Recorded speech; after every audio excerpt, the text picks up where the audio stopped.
Dallas Stars. Let's go. Let's go. Whoa, man. Game 4 is in the books, or Game 5 is in the books, should I say. Yeah, I had to keep the shades on because Dallas keeps winning every time I wear them. So got to keep that streak alive. But welcome back to It's About Hockey. I'm Mason, and tonight, or should I say this morning, we are talking about the Las Vegas Golden Knights pushing the Vegas Golden Knights to the brink as they're heading back to Vegas tonight to face them. When do they play? They play, I look at my calendar here. They play on, what's tomorrow, Thursday? They play on Friday. So it's do or die for Vegas on Friday. It's going to be interesting, to say the least. I do want to break down this game, but in breaking down this game, I wanted to see if I can find any advantages to any one of these teams, because this has been the most even series out of all the series so far. Right now, my series going on. This has been the like I said, the only series that's been going the distance. Right, it feels like it's going the distance right now. We have two series that are tied up 3-2. This one, and then Boston and Toronto, they play tomorrow, or should I say today. But I wanted to find the holes in this series, see if I can find any. And I did find something interesting that we're going to talk about. But we're going to jump into this game right now, and so let's do it. All right. Yeah, like I said, the Stars edge Golden Knights in Game 5, push defending champs to the brink. Hallelujah. Sorry, Vegas fans. I'm a Sharks fan, so it is what it is. We're not going to go too deep into this one. This one was just, if you've watched the game or if you didn't watch the game, just know it was a super even game. There's opinions out there on which team is doing better than the others. I don't look at it that way. I don't look at it from shift to shift. I look at the whole game completely because there's ebbs and flows in every game. Very rarely do you see straight up like bombardments from one team. Take a look at the Avalanche, how they did against the Jets. That was very lopsided, one-sided. Looking at the Panthers and Lightning, that was very lopsided as well. Looking at Edmonton and the Kings going at, very lopsided. This one, again, very even. There's nothing really you can take away from one team or the other. They're both teams that are both very good, both very physical, both very talented. So when looking at this game today, there was opportunities for both teams. There's big saves from both teams. There's plenty of penalties in this game. So each team had an opportunity to score. Like I said, I'm looking for the holes and the gaps in where these teams can take advantage of each other, because it's just that good of a series. Tonight we had Adin Hill in goal instead of Logan Thompson. So Cassidy switched it up, going to his Stanley Cup champion goaltender from last year. Didn't seem like he was performing very well tonight. So the big question is who's going to play in Game 6 for him. I got to imagine he's going to go back to Thompson. I just don't see why he wouldn't, unless there's a problem with Thompson that we don't know about. He's injured or whatever. I don't think that's the case, but, being that it's do or die, I think he's got to go back to the goaltender who's got him 2 wins already. But yeah, so tonight, like I said, very good game. Plenty of opportunities, lots of penalties in this game. Very physical, kind of dirty too. There were some dirty hits by Pietrangelo. Like that was, I don't know how this guy keeps getting away with stupid dirty stuff in the playoffs. He did it last year. Hootie slash Draisaitl last year. That was pretty nasty. Just basically bitch slapped Seguin tonight. Couple other dirty hits from Seguin himself. Or not a couple, but it looked dirty. I forget who he got a hit on, but he pretty much targeted the head. So I'd be surprised to see if he's going to get in trouble. And I think they called it a major, but they reviewed it, so I take that back. He won't get in trouble, but he still might get a call from the league. Who knows?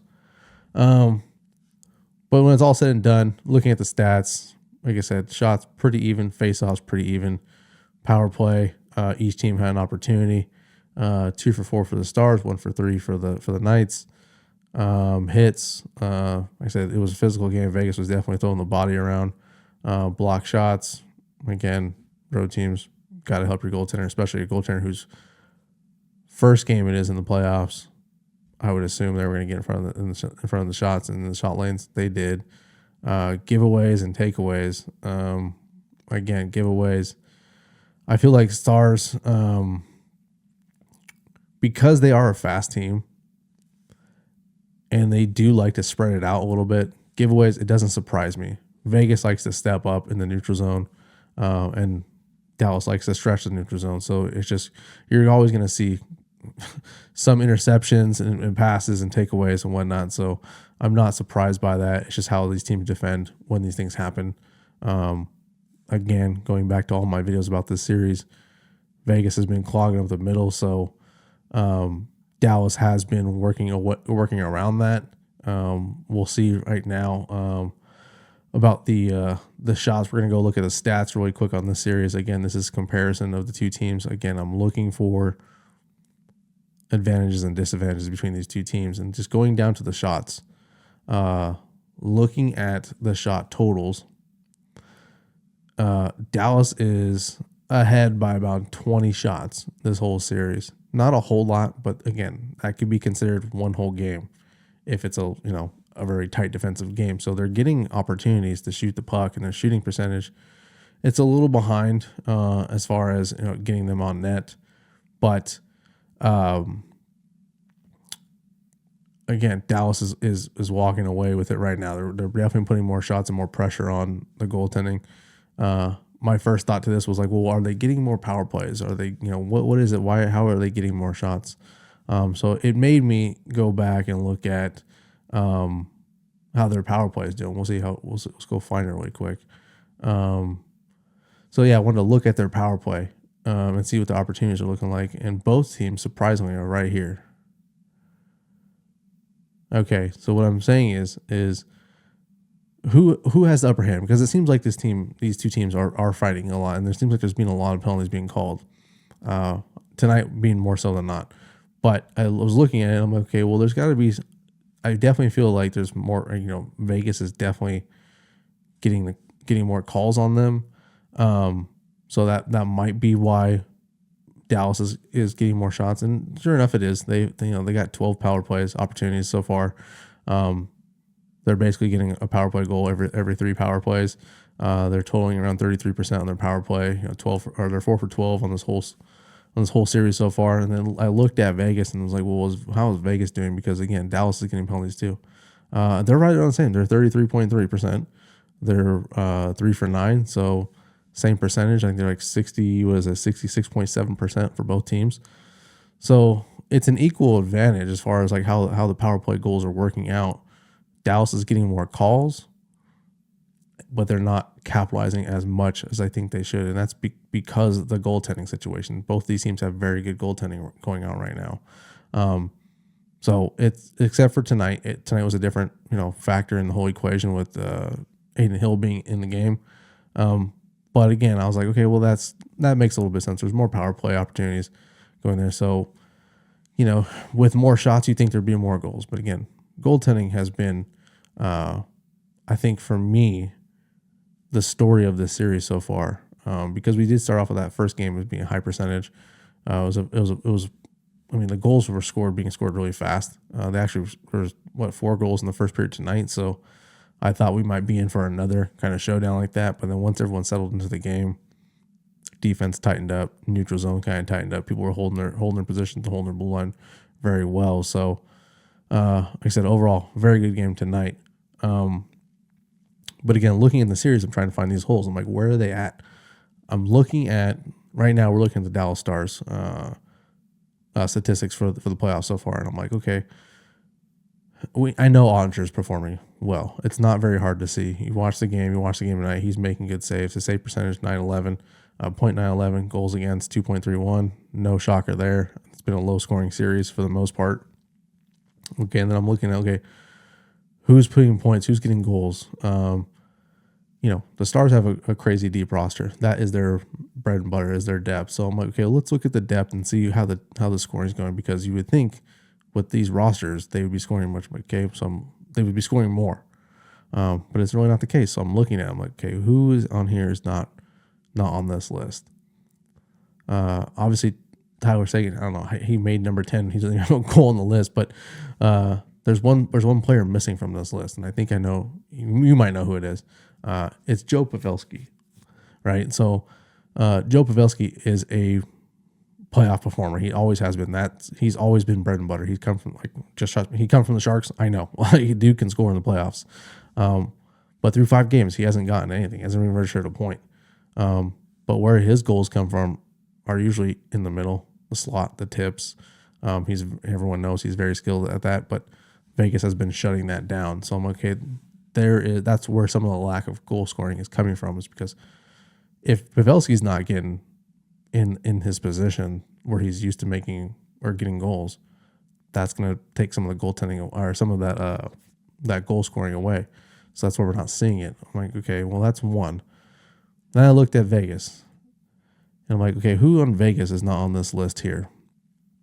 You know, we see all the names we're used to seeing on here. Like, obviously, Jack Eichel, he's money. Got some names on there: Noah Hannafin, Marcia Sub, Mark Stone. All these names we're used to. I'm like, okay, well, there's got to be someone else. Who is it? Karlsson. William Karlsson has been MIA this whole series. So each team has been limiting or restricting some goal scoring from each team, which is why we don't see high scoring in this series so far, or as high of scoring we're seeing. So, this is a very even series. Both teams are taking away some players from each side. So, again, how do they fix this? Where's the loophole in this? How does one team have the advantage over the other in this one? So I'm gonna say we talked about power play. We know about the shots. We know about the players who aren't getting goals, Karlsson, Pavelski. So again, I had to go deeper. I'm like, where is this? Where is this? Where is the advantage for each team? And the only thing I could really come up with in this whole thing was I'm looking at this miscellaneous stat here for the Dallas Stars. And I'm looking at the hits, right? It's been a physical series. You would think this is the way the series has been playing out. It'd be more, it'd be pretty even. But if we're looking at the Dallas Stars, they've registered 159 hits. So each game, they got about 30 hits, right? So we'll go to Vegas. These guys have 245, averaging about 16, 17 more hits per game. So I'm thinking about this, and I'm like, okay, well, that would explain more penalties. That would explain, from what we've heard in the media and from the team, they have some banged up players on their team. We don't have that, at least to our knowledge, or at least to my knowledge. Dallas doesn't have a bunch of injuries on their roster right now. So it kind of makes me wonder, is Vegas's game plan just to beat up the Dallas Stars as much as possible because they cannot figure out how to shut this down, how to completely shut them down? Because if you ever watch the playoffs, you always know, or one team has the advantage over the other. There's going to be something. It's going to be a power play. It's going to be, two lines that can keep scoring goals. Just look at, like I said, Colorado. Colorado has both of those things right now. But these teams don't really have that right now. They both have depth. They both have goal scoring. They both have goaltending. They're both equally the same as far as power play and penalty kill goes. So I'm thinking this is Vegas's game plan right here. It's just to out-hit them, and that's costing them penalties. So, again, for them, they have to dial this penalty stuff back. I don't think this strategy of, throwing the body more is helping them. Yeah, it does help. You let the opponent know you're there and you're not going to let shit slide. But this, 245 compared to, what did I say, 159, that's almost 100 more hits.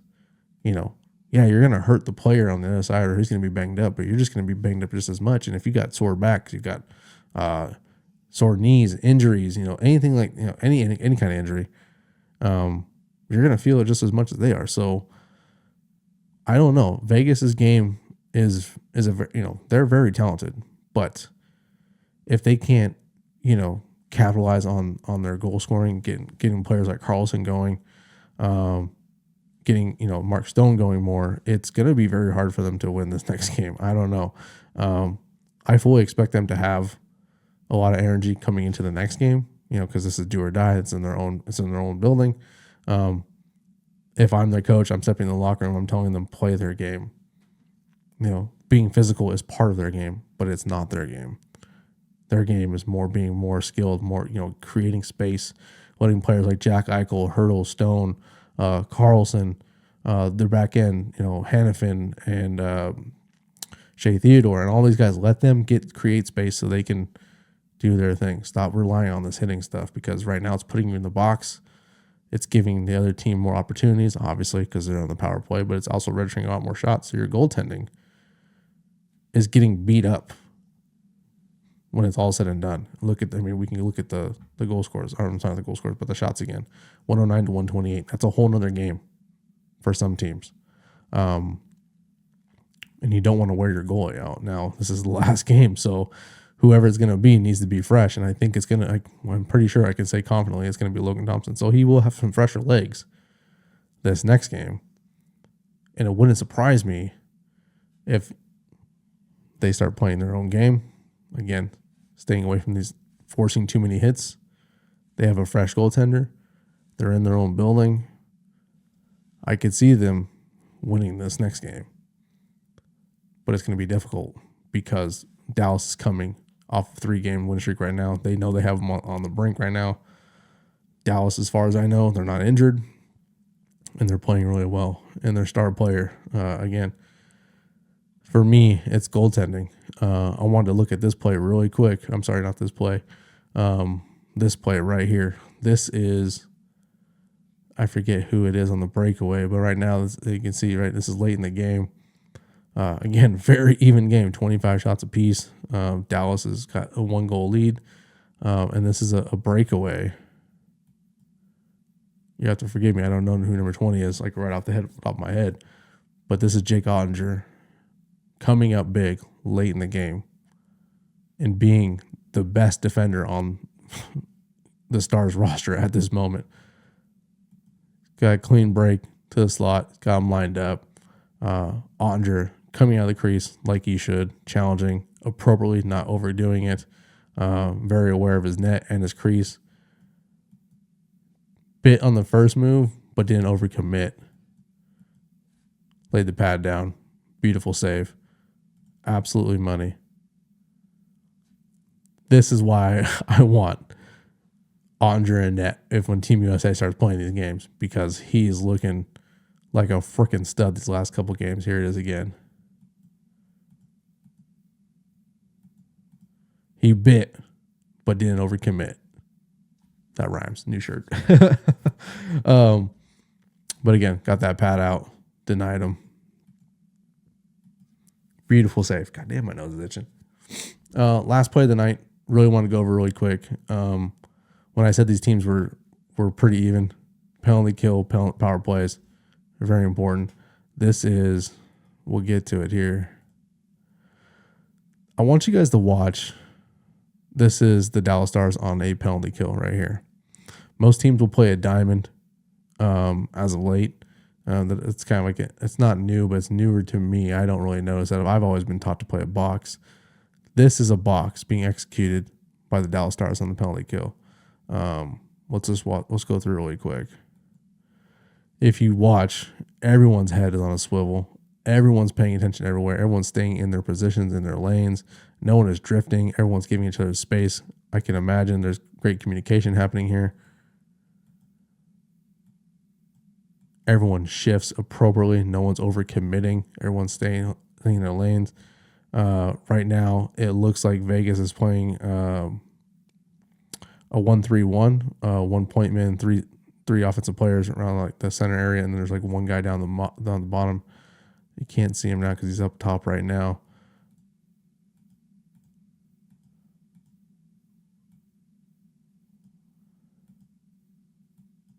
But see how this box still stays the same. No one's overcommitting. Watching when they do overcommit. Watch what happens. Stop. Go back to position. You can watch this highlight yourself. There's the box. stick lanes, passing lanes. Perfect. You can give, I think this is Hurdle down here. You can give Hurdle this puck down here. He can score down here, but you have 2 defensemen. You have a really good goaltender. Perfect execution on a penalty kill. I think they get one opportunity. Do this. Still, same box. Starting to form a diamond a little bit, but watch the shift. Box. Again. They're not giving the Knights anything. There's a shooting lane there. But again, he's on his coattail. He's not giving them any space. And look at the shift. There's that box again.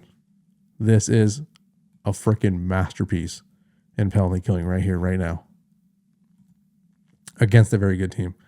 I go dumps the puck to, it might be a Hurdle in front of the net.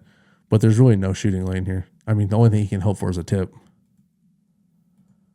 But you got Ottinger playing like a freaking stud. I don't think he's letting that thing in at all. That right there. If you don't know anything about penalty killing, go back and watch this. This is on the NHL.com highlights. This is on the game recaps around 2:45. You can go watch it. This thing was an absolute beauty. 100%. If I was a coach, I would be teaching all my players this exact play because chef kiss, baby. But yeah, that's it for the review.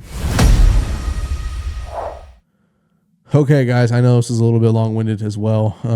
I'm trying to do these things a little bit better, give you a little bit more of my insight, let you guys see things that I can see or that I had to go and find because I do find all these things very interesting. Like I said, this is a very interesting series because it is so evenly matched and it's so perfectly played right now. The only thing that is different from all this right now, and the determining factor is, we went over penalty kill, power plays, the star players that are struggling right now, the shot percentage, everything, the hits, everything is pretty much the same. Dallas does have more shots because they have more power play opportunities. There's more hits being thrown by Vegas. Again, I think Vegas is just trying to bully them, trying to do things. And Dallas is not biting on that whatsoever. So what it really comes down to is 2 things for me. It's goaltending. It's who's going to be in net for Vegas. Game 6. I think it's going to be Thompson. I would imagine it has to be Thompson. If it's not Thompson, I would be shocked. And it really just comes down to, if you look at all the scores in these games, it's 4-3, 3-1, 3-2, 4-2. Tonight's game, 3-2. There's this saying in the NHL if you've ever heard it, I've heard it plenty of times because it was an ongoing theme for a while for the Sharks, but it's the race to 3 goals. Whoever can get the 3 goals first usually winds up winning the game. If they can tighten up their defense, which Dallas can do, and what Vegas can do, and if their goaltending holds firm, usually the team that gets the 3 first is usually the team who wins. And it's been happening this whole series. So that is my breakdown of this game.